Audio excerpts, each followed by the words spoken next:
कैसे हो मेरे टेक्निकल साथियों। एक बार आपका मेरी आईटीआई यूट्यूब चैनल में एक बार फिर से स्वागत है। और ये एक जो वीडियो है ये हमारे जो इलेक्ट्रीशियन का फ्री कोर्स चल रहा है, जो आप सामने देख रहे हैं मेरी ITI.com में इसको पा सकते हैं।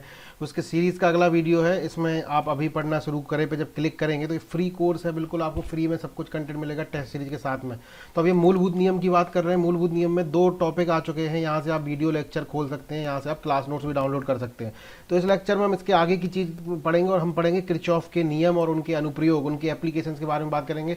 अगर आप इस वीडियोस को अगर पूरे से देख लेते हैं तो कोई भी सवाल आपसे बेसिक रेजिस्टेंस लगे हों और करंट पूछ रहा हो, वोल्टेज पूछ रहा हो, अगर आपसे थोड़ा घुमा फिर के कुछ भी पूछ ले, तो अगर आप इस वीडियो को देख लेंगे तो ये मेरी गारंटी है कि आप किसी भी सवाल को करने में झिझकेंगे नहीं। तो दोस्तों अब स्टार्ट करते हैं हम किरचॉफ लॉ। तो किरचॉफ का जो लॉ है ये जब हमें सर्किट एनालिसिस करना है तो मेरी राइटिंग आप लोगों को पसंद नहीं है क्या? ये क्या है, डिजिटल पैड है, इसमें थोड़ी कभी कभी सही नहीं आती है। तो किरचॉफ लॉ, तो किरचॉफ के क्या है, 2 नियम हैं जो हमें समझने हैं। हम बिल्कुल आसान भाषा में समझ रहा हूँ। तो पहला नियम है कि किसी बिंदु पर आने वाली धारा और जाने वाली धारा दोनों बराबर होते हैं। मतलब धारा को मतलब तो आपको पता है, मतलब धारा का मतलब होता है करंट। तो जाने वाली धारा आने वाली धारा दोनों बराबर होते हैं। जैसे मान लो एक बिंदु है, अब यहाँ पे मान लो 2 तार जुड़े हैं, एक तार ये है, एक तार ये है, और यहाँ से धारा जा रही है। तो अगर यहाँ पे आ रही है 2 एम्पियर और यहाँ पे आ रहा है 3 एम्पियर, तो यहाँ पे कितना होगा, आने वाली धारा जाने वाली धारा किसके बराबर होगी, 5 एम्पियर के। तो ये हो गया किरचॉफ का पहला नियम। दूसरा नियम है कि किसी बंद परिपथ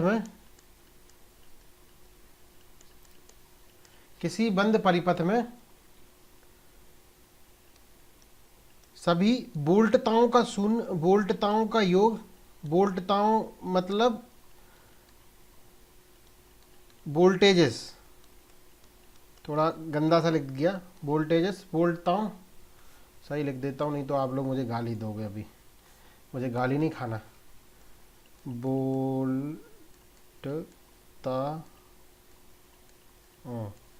वोल्टताओं का योग 0 होता है। तो ये तो आपको समझ में आ गया होगा कि आने वाली धारा जाने वाली धारा के बराबर होती है। अगर जैसे मान लो किसी बंद परिपथ में बात करूं, तो जैसे एक ये बंद परिपथ है, यहाँ पे रेजिस्टेंस R है और यहाँ पे जो वोल्टेज है वो ये है। तो मान लो ये बंद परिपथ है। बंद कैसे है, देखो यहाँ से आप चले, यहाँ से चल रहे हैं, यहाँ से चल रहे हैं, चल रहे हैं, चल रहे हैं, चल रहे हैं और लौट के आप यहीं पे आ गए। तो इसको हम बोलते हैं क्लोज सर्किट, और हिंदी में बोलेंगे बंद परिपथ। ठीक है। तो इसका जैसे मान लो वोल्टेज ये V1 है और इसका वोल्टेज मान लो V2 है, तो इसके हिसाब से जो होगा वो होगा V1 plus V2 equal to 0। ये है किरचॉफ का दूसरा नियम। इसको थोड़ा और डिटेल में समझते हैं। चले पहले एक सवाल आप मेरे को सॉल्व करके बताओ। जैसे मान लो एक ये है,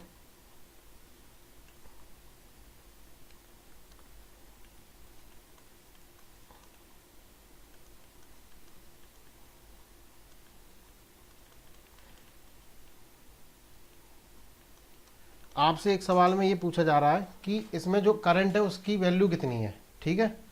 तो अब हमें इसको कैलकुलेट करना है। तो हमें देखना है कि आने वाली धारा कितनी है। इस पॉइंट पे देखो, ये वाली जो आने वाली धारा है मैं उसको ग्रीन से करता हूँ, ये वाली आने वाली है, ये वाली आने नहीं, ये वाली जाने वाली, ये वाली जाने वाली, ये वाली जाने वाली है। इसको अपन नीले से कर देते हैं। तो ये हो गई जाने वाली, ये जाने वाली, ये जाने वाली, ये है आने वाली। तो आने वाली इक्वल टू जाने वाली, आने वाली धारा इज इक्वल टू जाने वाली धारा। तो आने वाली में कितनी है 3 और जाने वाली में कितनी है 2, प्लस 5 प्लस आई, जो आई जा रही है, तो आई इक्वल टू कितना आएगा, 3 माइनस 7 इक्वल टू -4 एम्पियर। अच्छा, अब आप लोग दोस्तों ये सोच रहे हो कि -4 एम्पियर का क्या मतलब है। यहाँ पे -4 का मतलब है ये है कि यहाँ पे जो चिन्ह दिखाया गया है, तो ये चिन्ह सवाल में गलत दिखाया गया है। इसका जो असली चिन्ह होना चाहिए वो ये होना चाहिए। तो ऑप्शन में -4 है, तब तो ऐसे ही हो सकता, नहीं तो ऑप्शन में पूछ सकता है कि इस आई की वैल्यू बताओ। आपको एक ऑप्शन दे देगा 4 एम्पियर बिंदु से दूर, 4 एम्पियर बिंदु से पास। तो कौन सा वाला करेक्ट होगा इसमें, 4 एम्पियर बिंदु से पास, क्योंकि जो डायरेक्शन जो इसमें जो बनी है उसका नेगेटिव बन रहा है, तो इसका ऑप्शन सही हो जाएगा ये। तो ये तो हो गया अपना किरचॉफ का पहला नियम। पहला नियम बहुत आसान है, इसमें कुछ ज़्यादा दिमाग लगाना नहीं है। आने वाली धारा इज इक्वल टू जाने वाली धारा।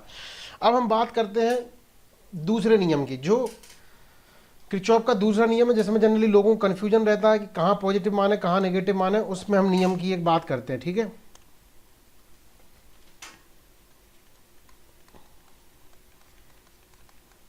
किरचॉफ सेकंड लॉ, यानी कि द्वितीय नियम। हम एक सर्किट के थ्रू इसको आपको समझाने की कोशिश करेंगे। जैसे मान लो एक सर्किट ये है,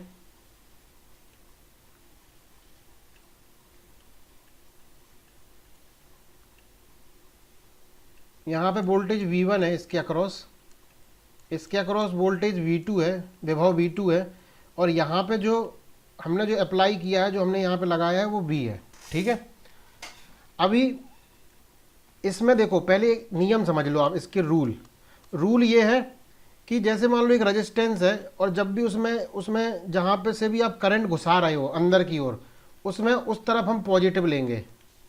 इसको याद कर लो, जिस तरफ हम करंट को घुसा रहे हैं उसको हम पॉजिटिव लेंगे, और जहाँ से करंट निकल रहा है उसको हम नेगेटिव लेंगे, ठीक है। ये बात आ गई पहली रूल। नंबर दूसरा ये है कि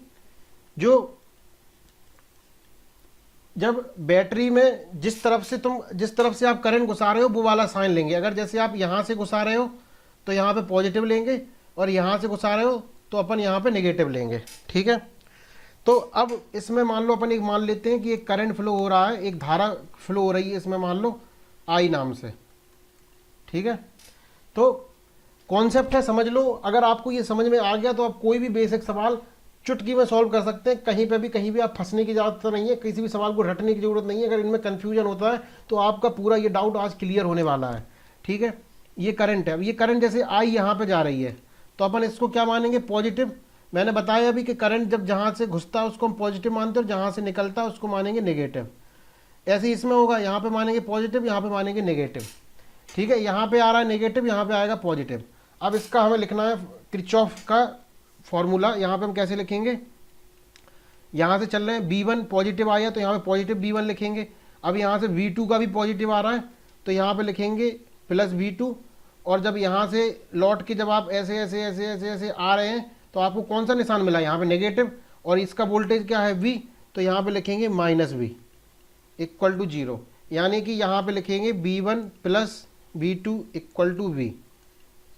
आया समझ में ये बात आपको कि किरचॉफ के सेकंड नियम में कैसे आपको ये दो नियम याद रखने हैं। ये पहला नियम, ये दूसरा नियम, ये नियम बिल्कुल रामबाण है। इसको आपको याद करके ये समझना है कि जहाँ पे करंट घुसता है अंदर उसको रेजिस्टेंस में उसको हम पॉजिटिव लेते हैं, और बैटरी का तो जैसा प्लस से घुसेगा तो प्लस लेंगे, नेगेटिव का नेगेटिव लिखेंगे, और एक आर्टिफिशियल मतलब एक अपने मन का करंट मान के चलाएंगे, और उसमें चला के देखेंगे कि क्या इसके अंदर इस सवाल को थोड़ा और एडवांस लेवल पे लेके जाते हैं। तो हमने इसमें कोई रेजिस्टेंस की वैल्यू नहीं ली। अब हम इस सवाल में क्या करते हैं, रेजिस्टेंस की वैल्यू लेके कोशिश करते हैं कि एक्चुअल में होता क्या है। जैसे मान लो एक सवाल हम लेते हैं, यहाँ पे एक रेजिस्टेंस है, यहाँ पे एक प्रतिरोध है, और इसमें जो सोर्स लगा है ये मान लो इस तरीके का एक सोर्स हमने लगा के रखा है। इसको हम मानते हैं 2 ओम, इसको मानते हैं 3 ओम, और इसकी जो बैटरी है मान लो हम 10 वोल्ट की मान के चलते हैं, ठीक है। अब इसको हम कैलकुलेट करते हैं कि कितना इसमें करंट फ्लो होगा। तो एक तो सीधा सीधा तरीका ये है, अगर आपको पता हो कि ये श्रेणी में जुड़े हुए रेजिस्टेंस हैं, तो ये टोटल हो जाएगा आपका 5 ओम, और ये आपका हो जाएगा 5 ओम, और ये आपका 10 वोल्ट। तो जो करंट आ जाएगा वो आ जाएगा V/R से 2 एम्पियर।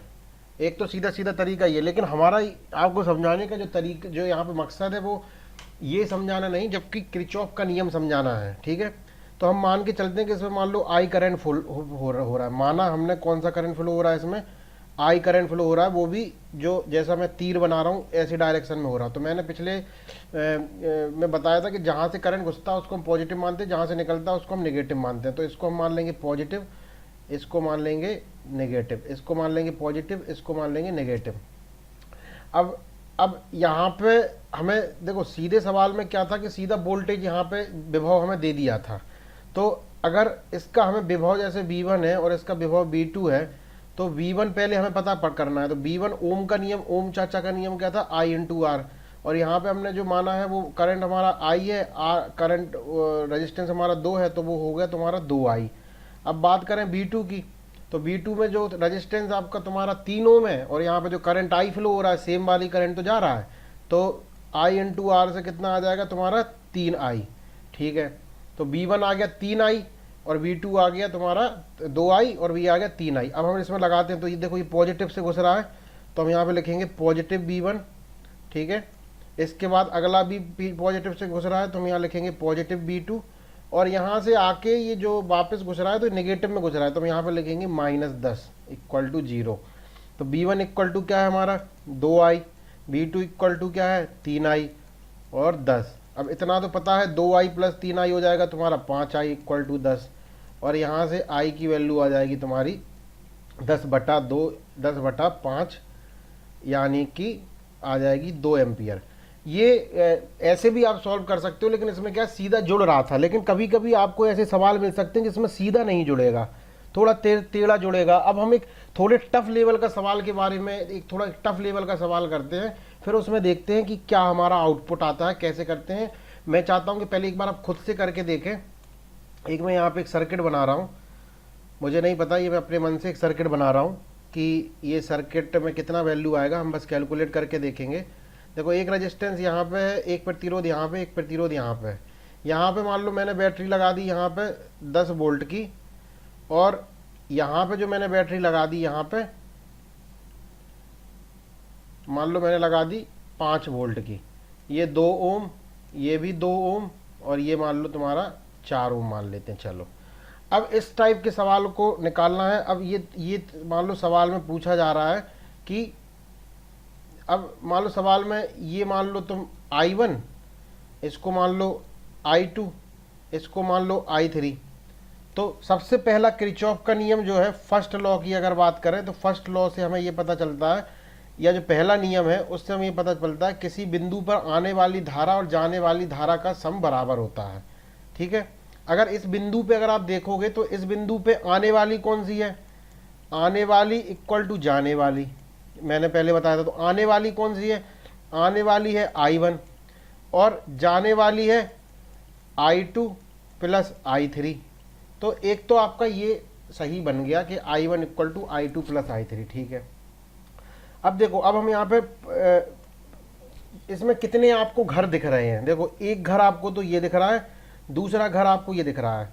तो एक बात आप याद करके चलो, किसी भी ऐसे सवाल में जितने नंबर ऑफ जितने भी घर होते हैं ना, जितने भी, इनको इंग्लिश में मैं घर बोल रहा हूँ, इनको बोलते हैं मैस। मैस मतलब जाली, जाली टाइप का दिख रहा है ना, जैसे जाली वाले जो कपड़े होते हैं उनमें देखो ऐसे ऐसे बना होता है। तो ये 1 जाली, 2 जाली, 3 जाली, तो ये 2 जाली दिख रही हैं। तो आपको वहाँ पे 2 बार किरचॉफ का दूसरा नियम लगाना पड़ेगा, उसको हम बोलते हैं KBL। अंग्रेजी में एक होता है KCL, एक होता है KVL। इसको बोलते हैं किरचॉफ करंट लॉ, और इसको बोलते हैं किरचॉफ वोल्टेज लॉ, विभव, और ये धारा वाला। तो 2 बार आपको किरचॉफ का 2 का नियम लगाना पड़ेगा अगर आपको 2 घर दिख रहे हैं। ये एडवांस लेवल की प्रॉब्लम है। अगर आपको ये प्रॉब्लम समझ में आ गई तो आपके ITI के किसी भी परीक्षा में कोई भी सवाल आ जाए, मैं इस बात की गारंटी देता हूँ आप इसको सॉल्व कर देंगे। ये सवाल, इस तरीके का सवाल आपके निमी की बुक में दिया है, इसलिए मैं इस सवाल को उठा रहा हूँ यहाँ पे। तो अब जो देखो यहाँ पे सबसे पहले हम पोलैरिटी बना लेते हैं, यहाँ पे हरे कलर से बनाते हैं। देखो यहाँ पे तो आपका I1 घुस रहा है, तो यहाँ पे क्या आएगा प्लस, यहाँ पे आएगा नेगेटिव, ठीक है। ये वाला I2 आपने ऐसा माना है। अब आप ये मुझसे बोल सकते हो, अरे भैया ये बताओ कि आपने I1 ऐसा क्यों माना, I3 ऐसा क्यों माना, I2 कैसा क्यों माना। कोई फर्क नहीं पड़ता, आप कैसा भी मान लो, कोई फर्क नहीं पड़ता। लास्ट में अगर आपका आंसर नेगेटिव आ जाए, जैसे इस वाले में देखो मैंने एक जानबूझ के ये केस बताया था जिसमें अगर आपका नेगेटिव आ जाए तो इसका मतलब ये है कि जो आपने माना था वो उसका उल्टा आ रहा है, तो कोई फर्क नहीं पड़ता इस पे। आप चाहे इधर की डायरेक्शन में मान लें, चाहे इस दिशा में मान लें, जो दिशा में मान लें, ठीक है। ये ओम है, ठीक है। तो इसका प्लस नेगेटिव ये हो गया, इसका प्लस नेगेटिव हो गया, इसका प्लस नेगेटिव ये हो गया। अब हम इस वाले जाली में एक बार केवीएल का लॉ लगाते हैं, ठीक है। तो हम किस में लगा रहे हैं, जाली नंबर 1 में लगा रहे हैं केवीएल का लॉ, ठीक है। अब यहाँ से चलना, पैदल चलना चालू करो तो सबसे पहले क्या आ रहा है, -5 वोल्ट। तो हमने यहाँ पे लिखा -5। आगे बढ़ो, आगे बढ़ो, आगे बढ़ो भैया, आगे बढ़ो, साइड से हटो। अब देखो पॉजिटिव आ गया। अब पॉजिटिव आया, अब यहाँ पे वोल्टेज कितना होगा, वोल्टेज होगा I × R। I यहाँ पे I1, वोल्टेज तुम्हारा कितना है 2। तो यहाँ पे जो वोल्टेज होगा इस जगह पे, अगर हम इसको V1 मान लें तो वो I × R, और I तुम्हारा है 2 और ये है I1, तो तुम्हारा वोल्टेज यहाँ पे आ रहा है 2I1, ठीक है। तो अब यहाँ से पॉजिटिव का लिखना है, तो अब तुम जैसे यहाँ से आगे बढ़ो भैया, तो यहाँ पे तुम लिखोगे +2I1, ठीक है। अब यहाँ पे करंट कितना फ्लो हो रहा है, I2। तो यहाँ पे सीधा सीधा जैसे 2I1 आया था, यहाँ पे लिख दोगे तुम 4I2 = ये 4I2 लिख दिया, ठीक है। अब यहाँ से आगे बढ़ के ऐसे ऐसे ऐसे ऐसे ऐसे घूम के वापस से आ गई गाड़ी अपने वापस स्थान पे, तो हम लिख देंगे 0, ठीक है। अब इसको थोड़ा सा सॉल्व कर लो, 2I1 + 4I2 बराबर कितना आ गया, 5। ये आपकी बन गई इक्वेशन नंबर 1। अब देखो, अब आपके मन में एक के मन में संदेह ये आएगा कि एक तो रास्ता ये है घूमने वाला कि आप यहाँ से जाओ नीले वाले रास्ते से, और एक दूसरा रास्ता है कि इसके अंदर गुंठैया मार दो। तो देखो आपके ऊपर डिपेंड करता है, चाहे आप यहाँ से जाओ चाहे यहाँ से कर लो। आपको ये रूल याद रखना है, नंबर ऑफ घर = नंबर ऑफ KVL। उतना आपको नियम लगाना है, चाहे आप ये वाला मान लो चाहे ये वाला मान लो। अब मैं आपको अंदर वाला करके दिखा रहा हूँ, आप बाहर वाला भी करके देख सकते हैं, ठीक है। अंदर वाला चालू करते हैं, अपन चलते हैं यहाँ से, अपनी रास्ता चालू करते हैं यहाँ से। तो अब देखो, जब यहाँ से तुम चालू करोगे, इस जगह से अगर तुम चालू कर रहे हो तो यहाँ पे क्या है, पॉजिटिव, क्योंकि करंट की डायरेक्शन इसी डायरेक्शन में है, ठीक है। और तुम भी इसी डायरेक्शन में जा रहे हो, तो रेजिस्टेंस में आएगा पॉजिटिव। तो अपन लिख देंगे यहाँ पे 2I1, क्योंकि ये 2 है। यहाँ पे जो वोल्टेज आएगा वो आएगा 2I1 नहीं 2I3। देखो गलती कर दी ना मैंने, सब गलती करते हैं। तो अब यहाँ पे हम लिख देंगे 2I3, ठीक है। अब यहाँ पे आए तुम, रास्ते में आगे आए, क्या मिला, नेगेटिव निशान मिला बैटरी का, 10 वोल्ट है। तो यहाँ पे हम क्या करेंगे, यहाँ पे हम लिखेंगे -10 वोल्ट, 10 बैटरी की 10 वोल्ट की वजह माइनस आएगा, ठीक है। इसके बाद आगे बढ़ो, आगे बढ़ो, आगे बढ़ो। अब यहाँ पे एक खेला हो रहा है, यहाँ पे गौर से देखो कि यहाँ पे जो रेजिस्टेंस ऐसे आ रहा था, यहाँ पे रेजिस्टेंस ये करंट के उल्टे दिशा में जा रहे हो। देखो अपन ने करंट का जो दिशा बनाया शुरू में ऐसा माना था, तो इसलिए अपन ने पहले नियम में बनाया था यहाँ पे कि जहाँ से करंट घुसता है उसको पॉजिटिव, दूसरे वाले को नेगेटिव। तो यहाँ पे जब करंट घुस रहा था तो ये वाला था तुम्हारा पॉजिटिव, ये वाला नेगेटिव था। तो अब हम नेगेटिव से घुस रहे हैं, तो हम यहाँ पे लेंगे -4I2। 4I2 क्यों, क्योंकि 4 ओम का रेजिस्टेंस है, I2 का करंट है। तो यहाँ का जो V2 आएगा वो I2R यानी कि 4I2 यहाँ पे आएगा, तो मैंने रख दिया। और वापस से घूम के पहुँच गए अपन उसी जगह पे। दुनिया बड़ी गोल है, दुनिया गोल है, तो 0 गोल बना दिया मैंने।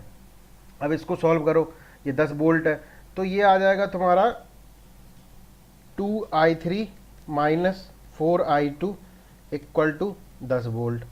अब देखो ये बन गई तुम्हारी 2 इक्वेशन। एक इक्वेशन तुम्हारी ये है और एक इक्वेशन तुम्हारी ये है। अब जिनने 10वीं तक गणित पढ़ी है वो इस इक्वेशन को चुटकी में सॉल्व कर देंगे, लेकिन अगर आपको नहीं आती है ये फिर से सॉल्व करना, तो इस इक्वेशन को मैं आपको इसी वीडियो में सॉल्व करना बता रहा हूँ कि सॉल्व कैसे करते हैं। अगर बहुत झटके में सॉल्व करके बता रहा हूँ, ठीक है। सबसे पहले देखो हमारे पास I1 है, I2 है, यहाँ पे क्या है I3 और I2 है। तो पहला हमारा जो लक्ष्य है, पहला जो हमारा ऑब्जेक्टिव है, दोनों इक्वेशन को एक में ले आओ, एक चर में लाओ, ठीक है। चर का मतलब होता है वेरिएबल। तो यानी कि I3 को हम क्या करेंगे, यहां से हमें पता है I1 इक्वल टू क्या है, I2 प्लस I3, ठीक है। तो यहां से अगर हम निकालेंगे तो I3 इक्वल टू क्या आ जाएगा तुम्हारा, I1 माइनस I2, ये ठीक है। अब हम क्या करेंगे, इस इक्वेशन को रख देंगे ऊपर वाली इक्वेशन में। तो 2 I3 की जगह पे हम रख देंगे I1 minus I2 minus 4I2 equal to 10 volt. अब यहाँ पे लिखो 2I1 minus 2I2 minus 4I2 बराबर 10 वोल्ट, ठीक है। ये इक्वेशन आ गई। अब इसको अगले पेज पे ले चलते हैं। अगले पेज पे आ गए। अगले पेज पे पहले ये वाली इक्वेशन मैं लिख लेता हूँ। ये वाली इक्वेशन मैंने कर ली कॉपी। देखो कॉपी कैसे होगी, ये इसको सरका देते मेरी ITI को बगल से। तो इसको हमने कर ली कॉपी। ये वाली इक्वेशन को अपन कर देते हैं यहाँ पे पेस्ट। तो ये आ गई आपकी इक्वेशन, ठीक है।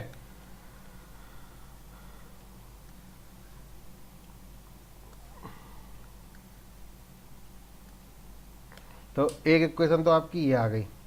एक काम करते हैं, ये मेरी ITI को अपन कर देते हैं डिलीट। तो ये इक्वेशन आपकी एक आ गई। और दूसरी वाली इक्वेशन अपन यहाँ पे इस कदम पे थे, तो इसको हम ले आते हैं दूसरे वाले पन्ने पे। ये भी हम दूसरे वाले पन्ने पे ले आए, ठीक है। इसके आगे अब इसके आगे हम लोग सॉल्व करना चालू करते हैं। तो अब ये देखो, ये 2I2 और 6I2 ये मिलके आपका हो जाएगा माइनस 6I2। बेसिक मैथमेटिक्स है, इक्वल टू 10 वोल्ट। अब देखो ये वाली इक्वेशन में I1 I2, इस वाली इक्वेशन में I1 I2, ठीक है। तो यहाँ पे हम क्या करेंगे, 2I1 plus 4I2 equal to 5, और दूसरी इक्वेशन है 2I1 minus 6I2 equal to 10। अब देखो जब ऐसी इक्वेशन फंस जाए तो हमें क्या करना होता है कि हमें किसी एक को बराबर बैठाना पड़ता है। देखो यहाँ पे पहले से बराबर बैठे हैं, तो हम क्या करेंगे, इसको इसमें से घटा देंगे। घटाएंगे तो ये पॉजिटिव है तो ये हो जाएगा नेगेटिव, ये हो जाएगा पॉजिटिव, और ये हो जाएगा नेगेटिव। तो जब इससे 2 में से घटाएंगे तो हो जाएगा 0, और ये 4 और 6 हो जाएगा 10I2, और ये 5 और 10 कितना हो जाएगा, 5 माइनस 10 इक्वल टू माइनस 5। तो I2 बराबर आ जाएगा -5/10। तो ये आ जाएगा आपका -0.5 एम्पियर। ये आ गया I2। अब हमें निकालना है यहाँ पे I1। तो I1 कैसे आएगा, हमें पता है 2I1 प्लस 4I2 बराबर 5। चाहे आप इसमें वैल्यू रख लो, चाहे आप इसमें वैल्यू रख लो। I2 की वैल्यू आपको -0.5 है, तो 2I1 plus 4 into -0.5 equal to 5, ठीक है। 2I1 और 5 को 20, ये आ जाएगा -2 इक्वल टू 5। तो यहाँ से जो 2I1 बराबर आ जाएगा, 5 और 2 इस तरफ जाएगा 7, और I1 की वैल्यू आ जाएगी 7/2 यानी कि 3.5 एम्पियर, ठीक है। तो ये आ गई आपकी I1 की वैल्यू, ये आ गई I2 की वैल्यू। अब मान लो इस सवाल में अगर कोई आपसे पूछे I3 की वैल्यू बताओ, तो I1 की पता है, I2 की पता है, तो आप यहाँ से I3 की वैल्यू भी निकाल सकते हैं। तो ये बेसिक कॉन्सेप्ट है, इस जो एक बेसिक कॉन्सेप्ट है जो मतलब हम किरचॉफ लॉ का है। तो अगर आपको थोड़ा सा भी कन्फ्यूजन हो तो इस वीडियो को देखें। इस वीडियो को देखने के बाद मैं आपको एक सवाल और दे रहा हूँ, इस सवाल को आप सॉल्व करें और कमेंट सेक्शन में ज़रूर आंसर लिखें कि आपका आंसर क्या आया, ठीक है। मैं एक सवाल दे रहा हूँ आपको, किरचॉफ का नियम ही लगाना है। आपको इसमें किरचॉफ का नियम ही लगाना है जो मैंने समझाया है अभी तक। सरल सा सवाल दिया है, बिल्कुल हलवा जैसा। 2 वोल्ट, इसको मान लो 4 वोल्ट, इसको मान लो 10 ओम, इसको मान लो 5 वोल्ट। तो आपको ये बताना है कि यहाँ पे जो करंट फ्लो हो रहा है कितना हो रहा है, आई आपको बताना है। इसको आप मान सकते हो, इसको आई बताना है आपको, और उसको आप मान सकते हो I1, और उसको मान लो आप, एक को मान लो I1, एक को मान लो I2। तो आपको सवाल में जो बताना है I, और अब आपको ये बताना है कमेंट सेक्शन में। अगर इस सवाल में कुछ भी समझ में नहीं आया हो तो एक बार कमेंट में लिख देना, मैं एक बार आपको फिर से पढ़ा दूंगा और सरल सरल सब तरीकों से पढ़ा दूंगा। मेरा मेन मकसद है कि अगर ऐसे कोई सवाल आपके एग्जाम में आए, ये क्या होते हैं, फ्री के नंबर होते हैं, फ्री के। एक बार आपका जो दिमाग है ना, दिमाग, ये जो कचड़ा जो दिमाग में जो नसें जो रहती होती हैं, इन दिमाग में अगर आपने एक टाइप के सवालों घुसा लिया तो आपके जो श्योर शॉर्ट नंबर है वो कहीं नहीं गए। इनमें क्या है, सीधा सीधा गणित लगता है, सीधे सीधे मार्क्स आएंगे, सीधा सीधा सिलेक्शन हो जाएगा। तो अब क्या है कि ये वीडियो खत्म करने का टाइम आ गया। अब आपसे एक बार फिर से गुजारिश है, अगर आपको ये वीडियो पसंद आ रहा हो, अगर आपको ये कोर्स फ्री वाला मजा आ रहा हो, लग रहा है कि आपको मदद हो सकती है, तो सबसे पहले तो जाके आप कर लो चैनल सब्सक्राइब, और एक बार मेरी ITI.com पे जाके देख लो। आपको ऐसे बहुत सारे सवाल मिल जाएंगे प्रैक्टिस करने के लिए, जो आपको निमी की किताब से ले गए ढेर सारे। और उसके साथ साथ ये टेलीग्राम चैनल भी आप जल्दी से ज्वाइन कर लो। इसमें आपको लिखना होगा टेलीग्राम चैनल पे ITI इलेक्ट्रीशियन और हाइफन फिटर, इसको आप जब सर्च करोगे टेलीग्राम में @ लगा के, तो आपको ये चैनल मिलेगी। इसको तुरंत से ज्वाइन कर लो। कोई भी किसी वीडियो में डाउट हो, कुछ भी कन्फ्यूजन हो, तुरंत जल्दी से पूछ लो। और अगले वीडियो में हम बात करेंगे रेजिस्टेंस के बारे में और भी बहुत सारी चीज़ों के बारे में। और मेरा जो मेन मकसद है, उस मकसद को मैं आपके ऊपर डिपेंडेंट, आप मुझे कितना काम है बनाए। तब तक के लिए शुभ रात्रि।